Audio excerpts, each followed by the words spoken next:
So the first principle is understanding the difference between responsibility and responsibility. Responsibility being the ability to respond, which we always have the ability to respond. The thing that leads to mental freedom is taking responsibility for the things that are yours. And what takes away our mental freedom is overtaking responsibility for other people when we feel obligated to do that.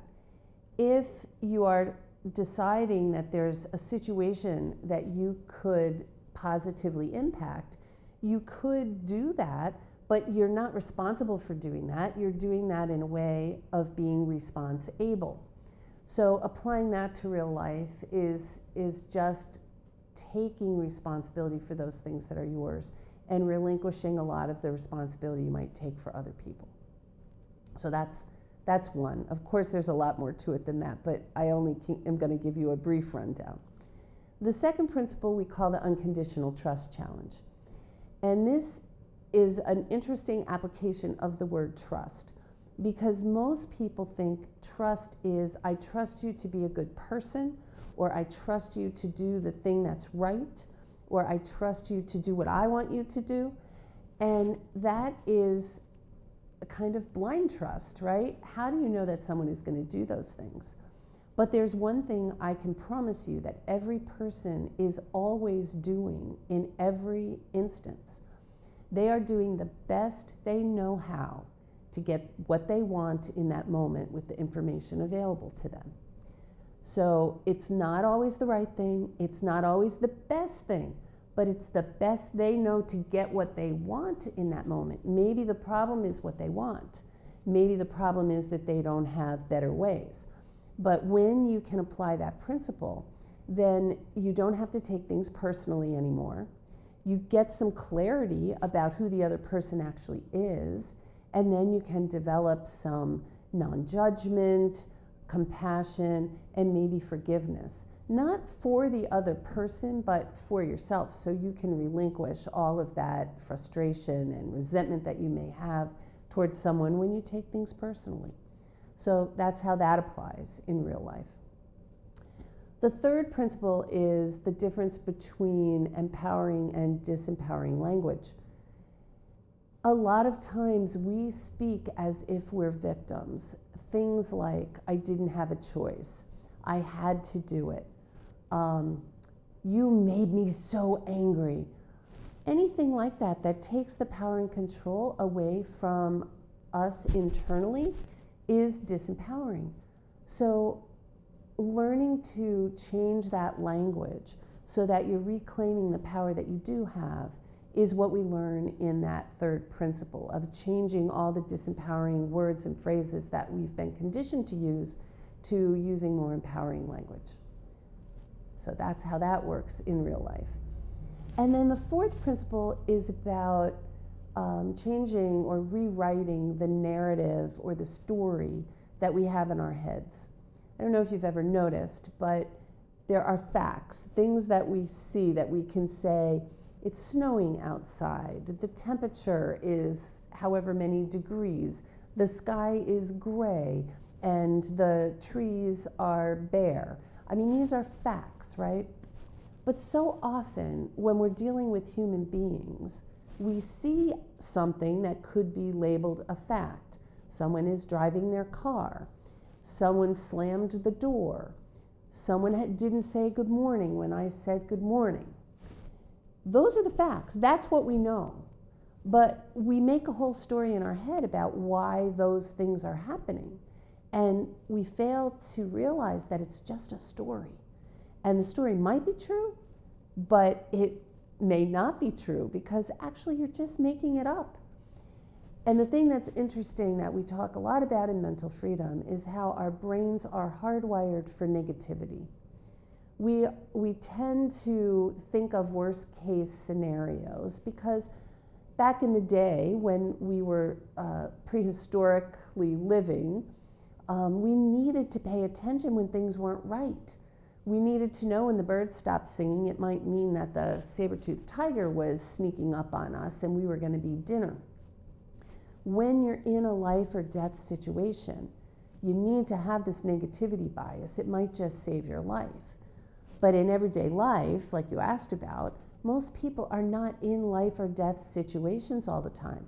So we could shift this negativity bias into a more positive approach by recognizing the natural tendency to make up this story and then to change it.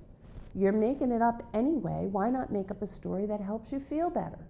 So the next time you walk in a room and there's a group of people, when they see you, they stop talking. Instead of thinking they're talking trash about me, maybe you'll think, well, maybe they have a surprise planned for me. Or maybe they were sharing a story that is personal and doesn't involve me. One of those leads you to an expectation which may end up not being met. So I'm not a fan of over-positizing. I know that's not really a word, but thinking of an overly positive story. I like to think more of a neutral story, that maybe they were involved in a conversation that just didn't involve you. So that's changing the story in your head. And then I don't like to talk a lot about this fifth principle unless I have a lot of time. But the fifth principle is about pain. And it's about our emotional pain of anger, sadness, or anxiety. And it's also about physical pain that doesn't have an organic or biological cause. So when we have these pains, we have them for two reasons. One of them is very adaptive. The first reason, the adaptive one, is for us to recognize that something's wrong. We're not getting what we want. Something's happening we don't like. And when that happens, we need to pay attention to the pain, figure out what the problem is, and do what we can to fix it. If we do that in short order, then our lives go back to being content. But if we don't take care of it, and a lot of times we don't, back to the disempowering language we tell ourselves, we feel like we can't. And it also goes back to responsibility. Whose responsibility is it when you're unhappy? So often we expect other people to change so we can be happy, but it's not their job. It's our job to be in charge of our own happiness. So if we are waiting for other people to change so that our pain can go away, we might be waiting a very long time. And while we wait, what we learn is that some of this pain actually is adaptive and serves us in a way that we may not feel is really good. Once we understand what we're doing, we may not like it very much and we might want to change it. But this particular principle requires a lot more explanation than I can really give in this short interview. So the last principle is about appreciating the glow. And the glow stands for gifts, lessons, opportunities, and wisdom.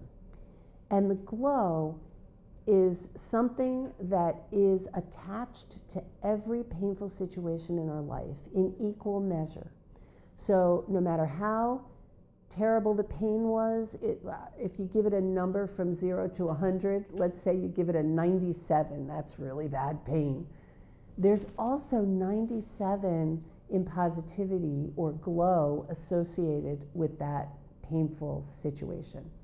It's really hard to look for, especially if you're still sitting in the pain of that situation. And for some people, they really want to hold on to the pain of those painful situations because it's an injustice and it's not right, and you don't want to get over some of the things that have happened in your life. And that's fine. I'm not here to say you must, you have to, you should. I think it's a completely individual situation, but when you're ready, if you ever are ready, and you want to feel less pain, you can start uncovering the gifts, lessons, opportunities, and wisdom that have come from that painful situation. Hi, and welcome to Olver International. I'm so glad you're here. My name is Kim Olver, and I'd love to be your guide as you explore our site. At Olver International, I believe success happens when we find a better way and share it.